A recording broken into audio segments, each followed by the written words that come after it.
many things you do as a broadcaster, of course.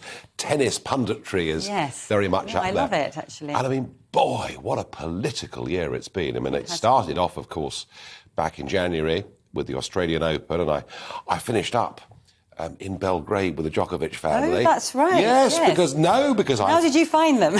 Oh, well, I was supposed to be on Dry January. Oh. But Uncle Goran, his uncle, owns a vineyard, and that went completely out of the window. It was fascinating. I mean, all the trophy copies were there, and you got the sense that Djokovic is a kind of a family firm. Oh, definitely. You know, and very tight and very close as a family. And I went, and I'd met them before, sort of post-Wimbledon social events, and I kind of felt that what was happening was monstrous, that he'd been told by Victoria State that under their rules he could go, and then the national government overruled them, and he was effectively put into virtually a prison camp for a few days. And that was the row over the vaccines. But now we have another row, which is, I think, even worse. I mean, and I've talked about this before on this programme.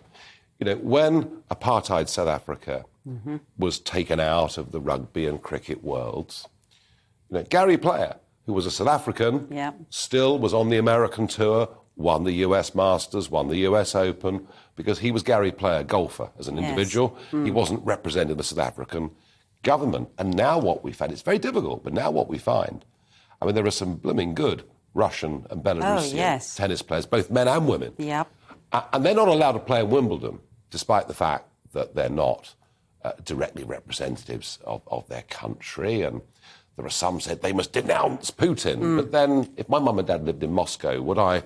I don't think so. I wouldn't want to do that particularly. No. And the All England Tennis Club have made the decision that they can't play. The event, Wimbledon of all events, is now going to be just a show event. It's not going to no points, count for rankings. I mean, haven't the All England Club just made a terrible mistake? Well, I knew that you might pick this subject tonight, so I had to. Yeah, of course you did, and I chose to ring one of the committee members just to sort of get the inside track on it.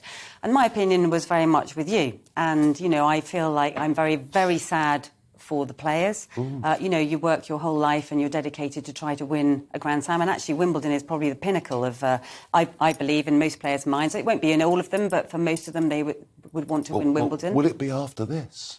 Well, that's a very good question. And also, we don't know how long this war is going to go on, and so how many years may we ban them for. But anyway, I spoke to the committee member today, and he said, you know, they've taken no satisfaction from this decision whatsoever.